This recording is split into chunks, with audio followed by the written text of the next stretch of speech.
मित्रों नमस्कार। आज मैं आपके साथ इस बात पर चर्चा करना चाहता हूं कि जो ग्रह हैं वो किस राशि में, मतलब कौन सा ग्रह है, कौन सी राशि में सबसे अधिक प्रसन्न महसूस करता है और कौन सी राशि में वो सबसे अधिक दुखी महसूस करता है। यानी कौन सी राशि में कौन सा ग्रह उच्च अवस्था में होता है और कौन सी राशि में कौन सा ग्रह नीच अवस्था में। जाहिर है कि जब उच्च अवस्था में होगा अति प्रसन्न होगा, आपको परिणाम अच्छे देगा। जब वो दुखी होगा, अपनी नीच अवस्था में होगा, तो स्पष्ट है कि वो परिणाम अशुभ देगा। पिछले कुछ वीडियो में हम ग्रहों की अपनी राशियों और उनकी मूल त्रिकोण राशियों की चर्चा कर चुके हैं। उनकी मित्र राशियों की चर्चा हम अगले वीडियो में करेंगे, जब हम आपको बताएंगे कि ग्रहों के बीच में पारस्परिक मित्रता और शत्रुता किस प्रकार होती है, कौन ग्रह एक दूसरे के मित्र हैं और कौन ग्रह एक दूसरे के शत्रु हैं। इस प्रकार से उनकी जो पारस्परिक राशियां हैं वो एक दूसरे के लिए शत्रुता वाली राशियां या मित्रता वाली राशियां होंगी और उसके अनुसार वो अपने फल देते हैं। तो साथियों, आज ये चर्चा बहुत अधिक महत्वपूर्ण होने जा रही है। यदि आप अपनी कुंडली का विश्लेषण स्वयं करना सीखना चाहते हैं तो कृपया इस वीडियो को शुरू से लेकर अंत तक अवश्य देखें और आपको ये पता चल जाएगा कि आपकी कुंडली में कौन सा ग्रह किस अवस्था में बैठा है। यदि वो उच्च राशि में बैठा है तो उच्च अवस्था कहलाएगी और वो आपको अच्छे परिणाम देगा। यदि वो दुखी अवस्था में नीच राशि में बैठा है तो निश्चित तौर पर वो आपको अशुभ परिणाम देगा।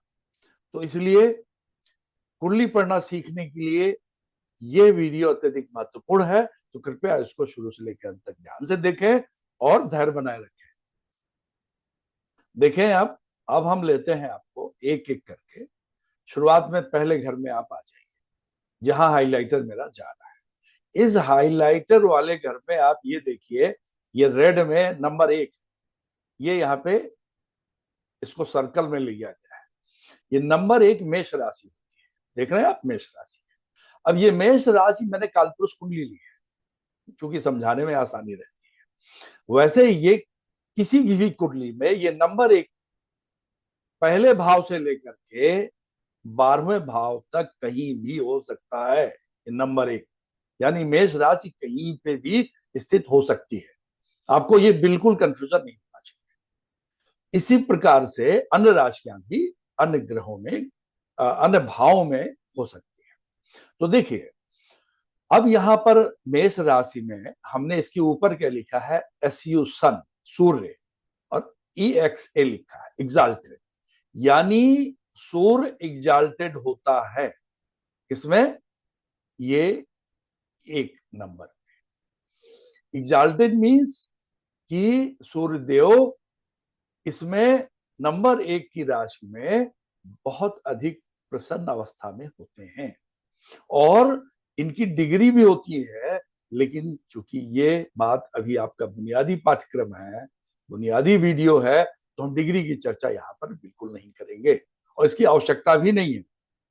किस डिग्री में बैठ के उच्चतम उच्च अवस्था में होता है ये सब जानने की फिलहाल आवश्यकता नहीं। अगर वो मेष राशि में बैठे हैं सूर्यदेव, तो ये मान के चलिए कि वो आपको अच्छे परिणाम देंगे। ये नंबर 1 कहीं भी हो सकती है, किसी भी आपके कुंडली के किसी भी हाउस या भाव में हो सकती है।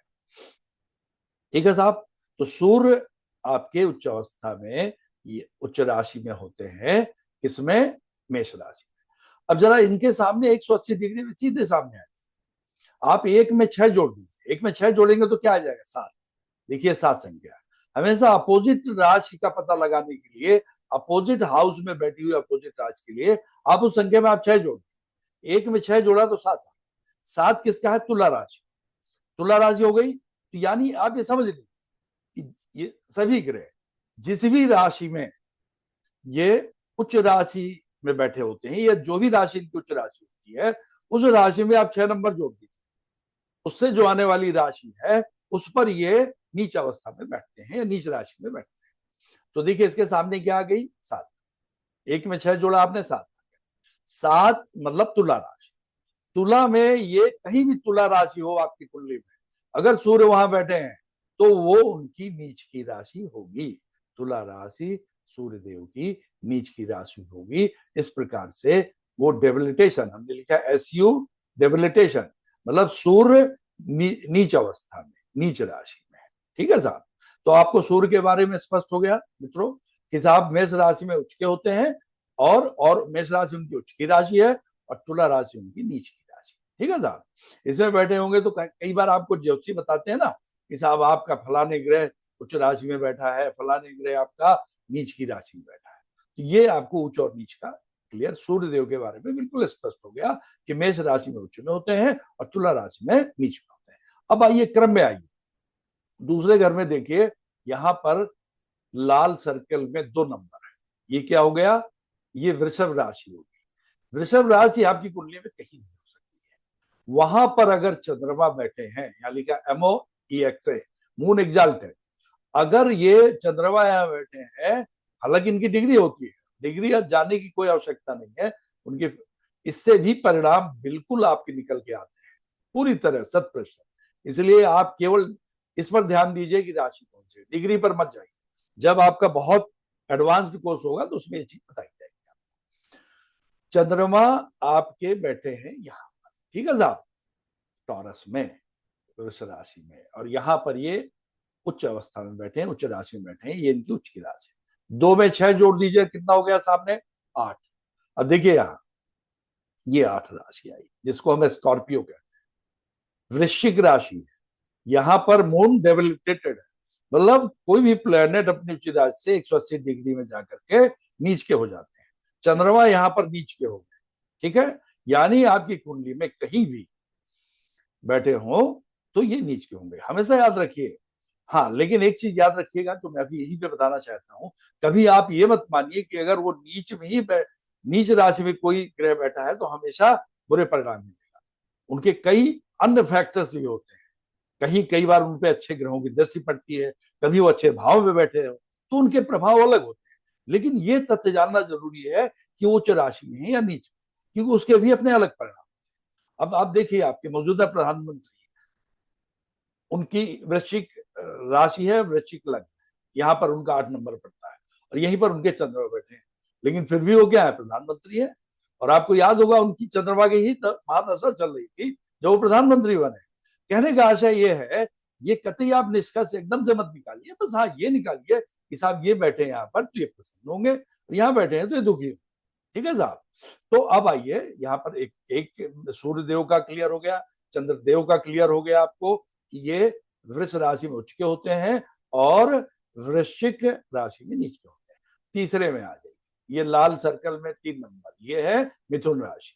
मिथुन राशि में राहु आपके एग्जाल्टेड होते हैं, मतलब राहु, हालांकि राहु के बारे में थोड़ा कंट्रोवर्सी है, कुछ लोग कहते हैं कि टॉरस में होते हैं, लेकिन फिलहाल चूंकि हमने एक ही लिया है और बहुत अधिक आपको गहराई में जाने की आवश्यकता नहीं है, इसलिए आप लिखिए राहु यहाँ एग्जाल्टेड होते हैं और अपनी 3 में आप 6 जोड़ दीजिए, 9 आया, 9 में यहाँ राहु नीच में होता है, ये नीच की राशि है राहु की, और ये इनकी उच्च की राशि है मिथुन, और ये 9 नंबर धनु राशि इनकी नीच की राशि। ठीक है साहब, तो 3 ग्रहों का अभी तक स्पष्ट हो गया। अब चौथे में आइए, देखिए यहाँ पर चौथे में आप देखिए जुपिटर है, जुपिटर ये 4 है, 4 नंबर कर्क राशि। कर्क राशि कहीं भी आपकी कुंडली में हो, किसी भाव में, पहले से लेके 12वें तक, अगर जुपिटर ये JUEX से लिखा है तो वहां पर गुरुदेव बृहस्पति क्या होते हैं, ये उच्च राशि में उच्च अवस्था में बैठे होते हैं, एग्जाल्टेड स्टेट में बैठे होते हैं, और ये उनकी उच्च राशि है, मतलब ये इनके उच्च की राशि। ठीक है साहब, और 4 में 6 जोड़ दीजिए, क्या 10 आ गया, वो 180 डिग्री में 10 नंबर है, ये आपकी मकर राशि है। मकर राशि में गुरुदेव नीच के हो जाते हैं। ठीक है साहब, तो बस ये गुरुदेव के बारे में पता चल गया आपको।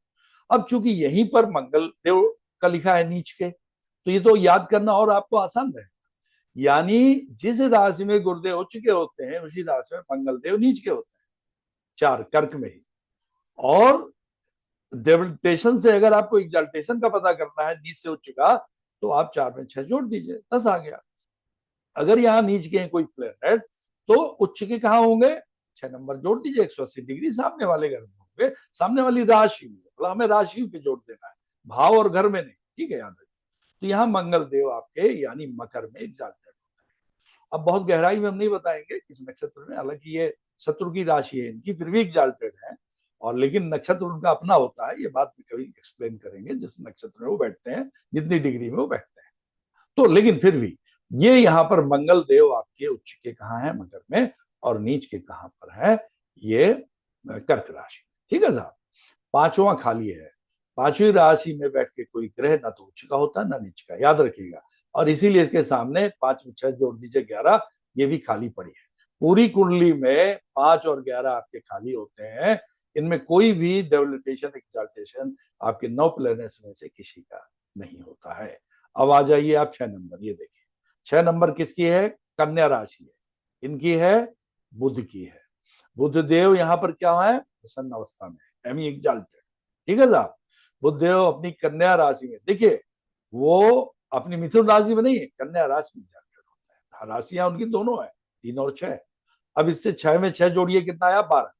12 कहां पड़ता है साहब, 12 ये आपका सामने पड़ता है मीन राशि। अब मीन राशि में बुध देव आपके एमी डेबिलिटेटेड लिखा है, ये मरकरी बुध देव आपके नीच के हो जाते हैं, यानी मीन राशि बुध देव की नीच की राशि, और उनकी अपनी खुद की कन्या राशि उच्च की राशि। क्लियर हो गया।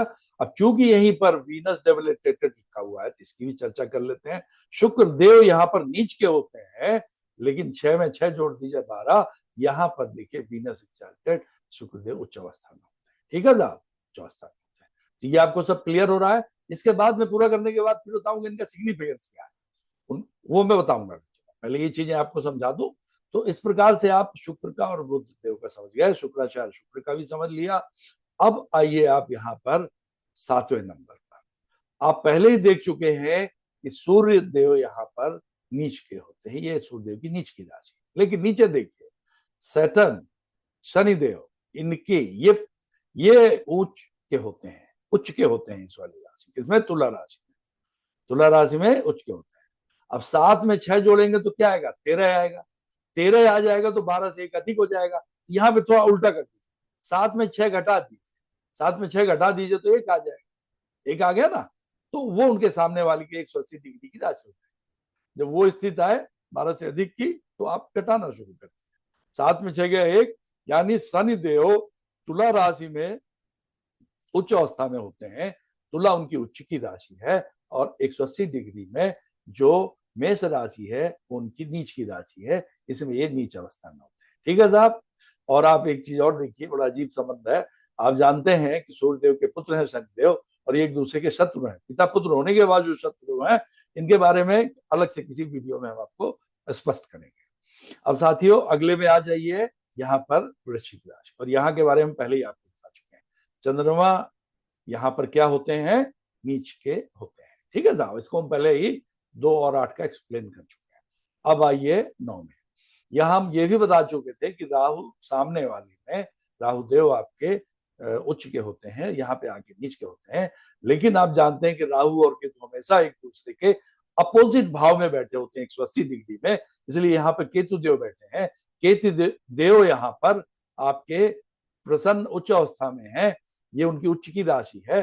तो जाहिर सी बात है कि 9 में आप 6 घटा दीजिए तो 3 आ जाएगा। ये 3 की राशि आपकी उनकी नीच की राशि होगी। ठीक है साहब, क्योंकि अगर 9 में 6 जोड़ेंगे तो 15 हो जाएगा।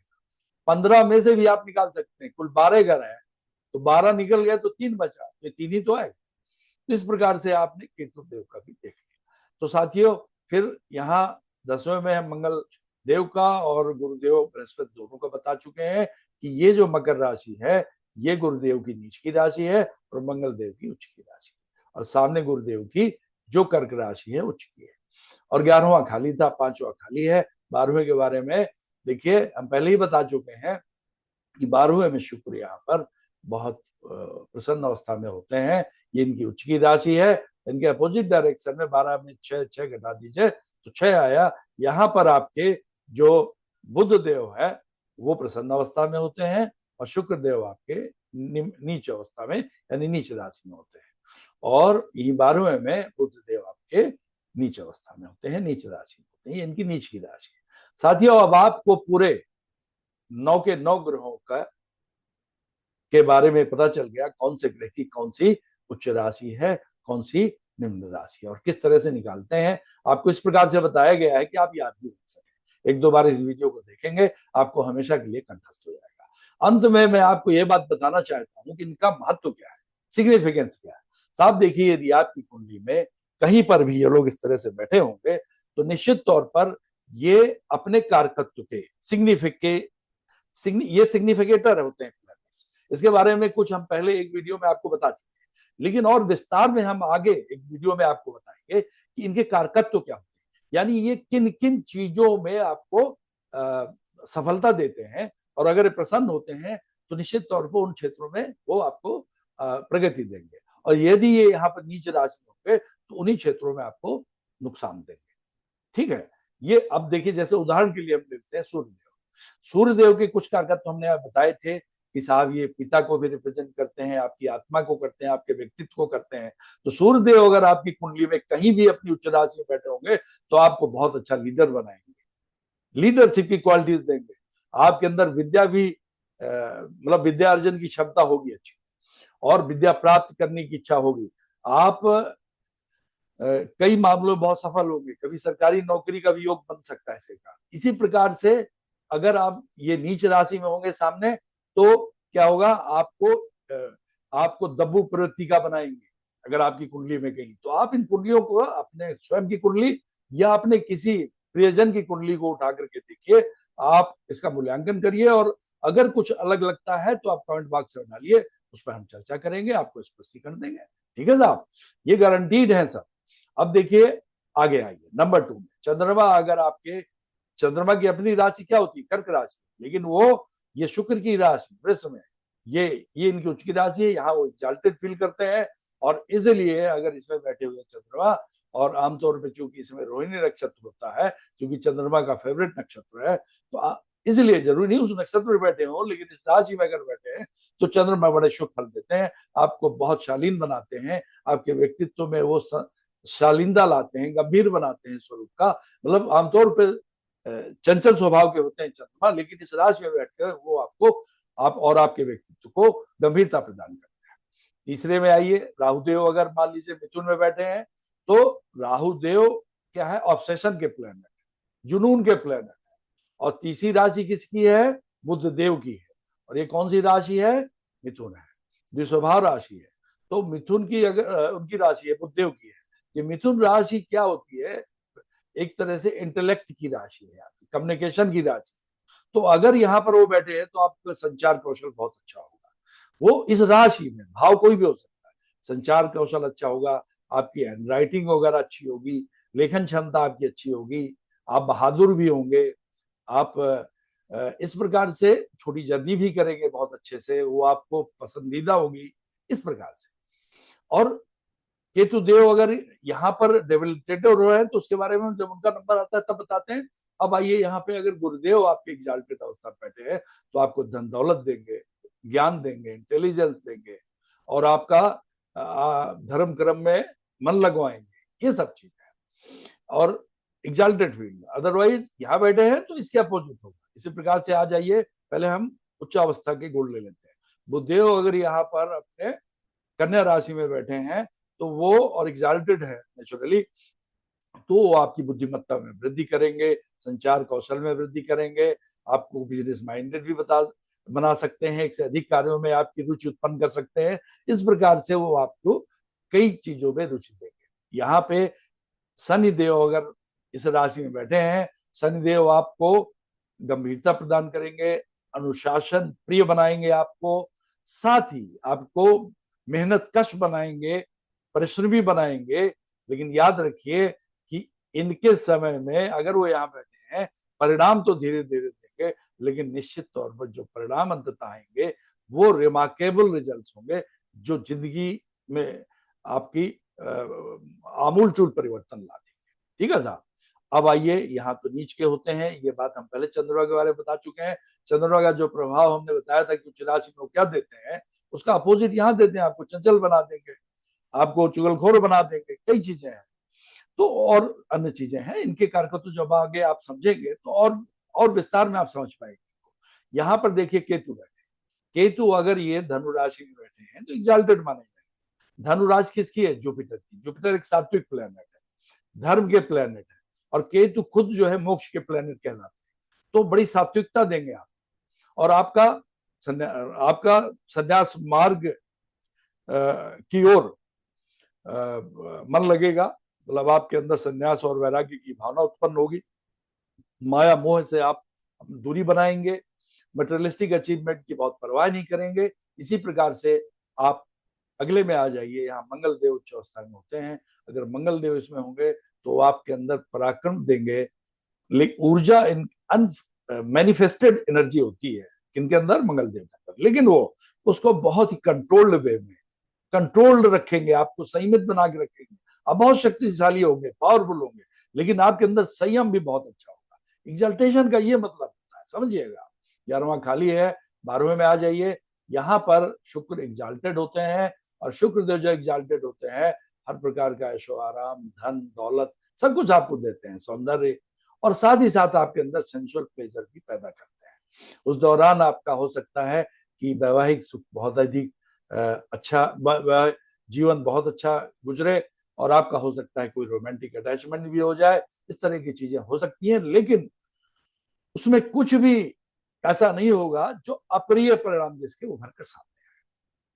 और इस प्रकार से डेबिलिटेशन, जब आप एग्जाल्टेशन का सबकी समझ चुके हैं, तो जो डेबिलिटेशन के परिणाम होते हैं वो जस्ट उसके अपोजिट होते हैं।